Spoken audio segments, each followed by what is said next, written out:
Hi everyone, welcome to Homerino Collectibles, where today we're going to be taking a look at X-23 from the Marvel Legends Sasquatch Build-A-Figure wave. Or a lot of people actually just call this the Deadpool wave, but as you can see, it comes with the torso there for Sasquatch. I'm already really excited for this figure. The Toy Biz version of X-23 was a little bit below par, let's just keep it at that. I did do a review on that figure probably maybe like 3 or 4 years ago now. That thing was just, yeah, it's like a mistake. It's something to forget about. But this thing definitely finally redeems the character, and it looks incredible. But anyway, there is everyone else in the wave. I have already reviewed a few of them, so soon we will be taking a look at Sasquatch himself. Let's go ahead and get this thing out of the packaging and take a closer look. And here we have X-23 out of the packaging, and this figure, it's not perfect, but it is a massive, massive step up over the last one. Now, any imperfections that I have with this figure are purely just paintwork, pretty much. So, the actual figure itself is really, really great. So, it's just a few quality control concerns that I have. One of those is, as I was just posing it for the thumbnail right there, you can see this little bit of plastic that's sticking out right there. It's just from the molding process, and I can just cut it off with a knife or something, but it's pretty damn sharp. That actually did come sharp and almost cut me as I was bending the knee, and then I like kind of sliced my finger up on that. That hurt quite a lot. Also, the points, all the hair tips, they are all, on this figure at least, all of those are actually quite sharp, a bit like freshly sharpened pencils. So yeah, she is a little bit on the sharp side. The funny thing is that it's not actually the claws, it's the hair and her legs, but there you go.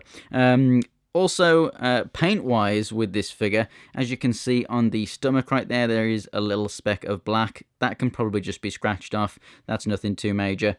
And then over on this shoulder here, you can see some of the skin tone coming through, so the black didn't quite cover all of that, but that can also be touched up myself. And then we have a little speck skin tone I just noticed there on that arm. So here, there, and everywhere there are little specks of paint that shouldn't be there, but they can all be either scratched off or touched up. It's not that much of a problem. And you know, if a kid was going to play with this or something, they wouldn't really care about any of that stuff necessarily. This is a bit sharp for a kid to be playing with, but other than that, that's about it. As you can see, the paintwork down here on these grey lines is done really well, and also the grain lines on the torso there as well. It's all done really, really fantastically. It's just those little bits of, you know, specks of black and whatnot that get through. You do actually have a little bit up on the side of that chest as well. But the face is done really well. The lips, the teeth, the eyes, and the mask, that's all really, really well done. The hair there is just in a solid black. It doesn't have any blue or grey tones or anything through it.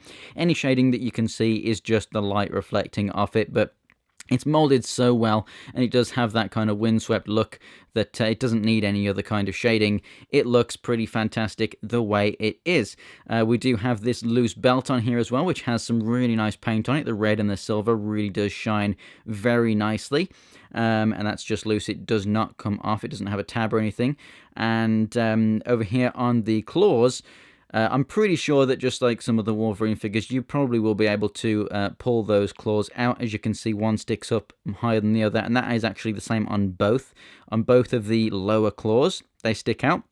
I should be able to sort that out, no problem. And I think they will probably be removable just like the Wolverine ones, but I never take any of the claws out to see, because I always feel like I'm going to break them. But on most Wolverine figures, you can actually pull those claws off, so I'm pretty sure, being as these look like they're the same style, you probably can take those out too. But you don't get any other interchangeable heads or hands or anything else with this figure. Let's just look at how tall this thing is before we do the articulation. So we're looking at about 5 3/4 inches tall, so it's a decent size. It's a lot taller than the old X-23, which is kind of good, because you can pretend, if you have that figure as well, you can pretend that she's grown up a little bit more now. But it looks fantastic. It looks so much better than the older one. As for the articulation, the head is on a ball joint, so should be able to move all the way around. The hair is nice and flexible, but the back here is quite thick, so she will just automatically kind of look down when you turn her to the right, but turning to the left she looks okay. Not much up because of that hair, but she can look down, no problem at all. Mine's just a little stiff, but it can do it. The arms can come all the way out to the side and rotate all the way around. You got the single joint at the elbow, which means you can rotate it and then move it up and down. Likewise with the wrist, rotate it and then you can move it in and out right there. You got the diaphragm joint up at the torso, so she can crunch forward and back, left and right, and then obviously swivel side to side. At the hips, the legs move out this far, forward and back, and then rotate at the upper part of the thigh. Double jointed knees.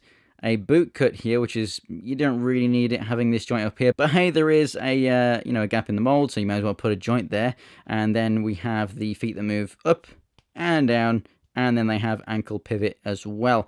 I do feel that the hips would be nice to move a little further out than that, just for some really nice crouching, Wolverine and X-23 style posing. I think it definitely would do better with some double jointed elbows as well.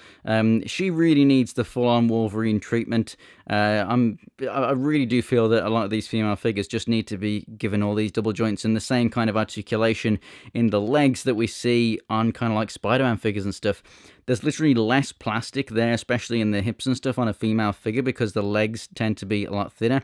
So they should have a lot more articulation, likewise like a Spider-Man or something. I can completely understand on a big muscly Thor or Sentry or Captain America where they might not be able to get as much articulation in them. But when you got something like this, this should be super, super articulated. Not that it's anything bad, but it could be better. And there's a lot of recent Marvel Legends that are absolutely incredible. And, I keep on relating back to them. But Spider-Man with all the, the butterfly joints in the shoulders and amazing leg articulation, these figures should have it too. But overall, this figure just looks really imposing, it looks really cool, and it's just such an improvement over the last figure. And we've also got the X-23 actual Wolverine costume version out now as well, which I'll be reviewing very soon. So the character's getting a lot of love in the comics, and it's getting a lot of love in the action figures as well.